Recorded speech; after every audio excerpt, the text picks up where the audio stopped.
New.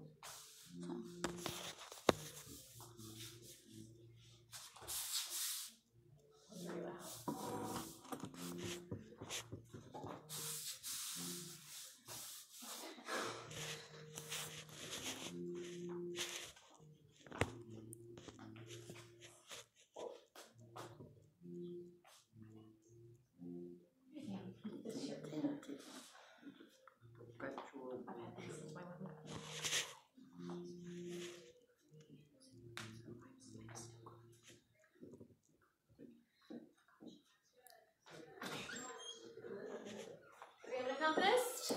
Wait, duet. No accompanist. Hi, girls. How are you? Good. Good. Sorry, it's a little chilly in here. I wish I could do something about that. Okay, so we have Alexis and Jaden. Yes. Who's who? I'm Alexis. Okay. That's all clear now. All right, you're both in 8th grade. Yes, sir. And how long have you guys been playing? I've been playing clarinet for 2 years. She's been playing for 1. Okay, cool. You guys all warmed up and tuned up? Yes. You're all ready to go? Track down on this side. Are we taking repeats? What do you mean? You guys are playing which piece? Oh, We're 9 playing duets. both. The first 2 of 9 duets. These? Yes. Okay, are you taking the repeats? Yes. Yes? Oh, we don't have to? I'm asking. If you've practiced it that way, then that's what you do. Okay, go ahead.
Nice job, guys.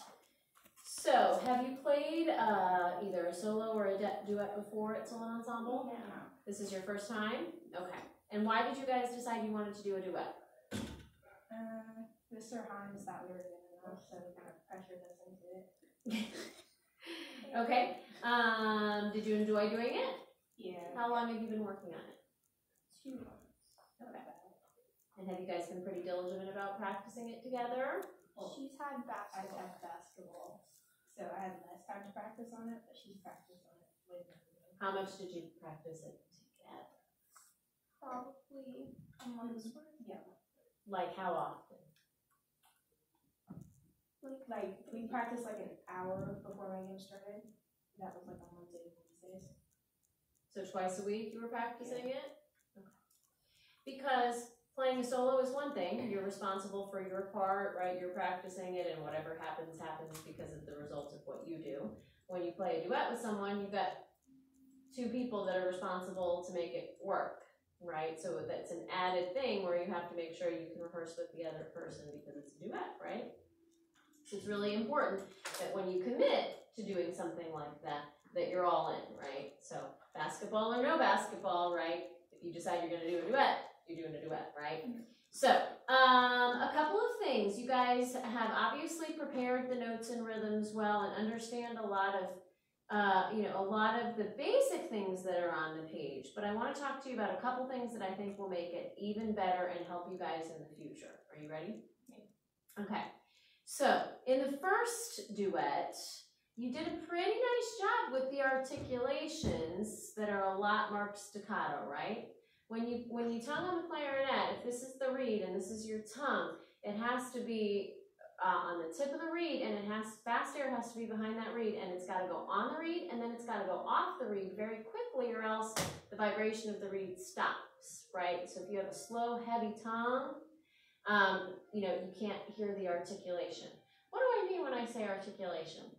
The way you tongue it? Yeah, the way you tongue it. So you did a pretty good job there, and you did a good job with the tenuto marking. So, toot, toot, toot, toot, toot, toot, toot, toot, toot.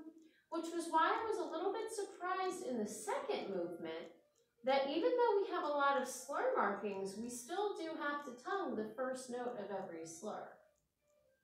But what I was hearing was a lot of using your throat and just your air. So instead of saying to, you were going ooh. And what that does is it doesn't make it clear.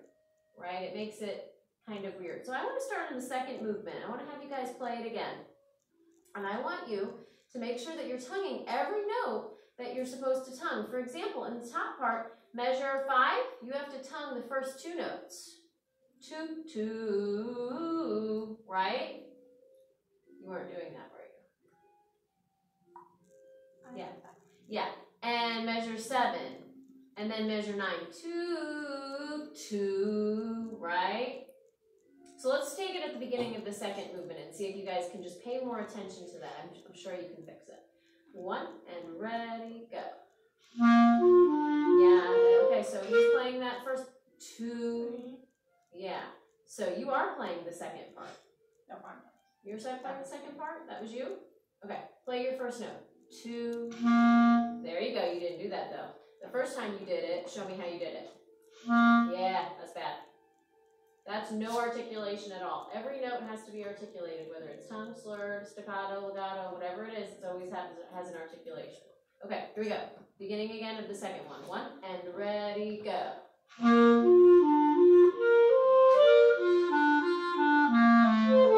More air.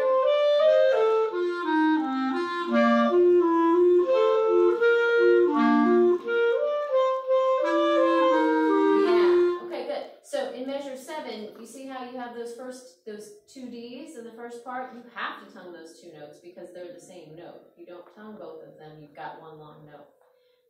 But the same holds true if they're not the same note and they're separated. You have to make clear tongues. Now, what do these mean? Crescendo? Yeah. Do you see those marked there? Were you doing them? Da da da da da. Da, da, da, da, da, da. Right? It's there on the page, and that's what helps bring the music off of the page and just make it more interesting. So you guys are smart, intelligent girls that are picking these things up fast and I'm giving them to you. So I want you to really challenge yourself when you approach any new piece of music to really do everything that's on the page. Okay? Because you can. Thanks for playing for me.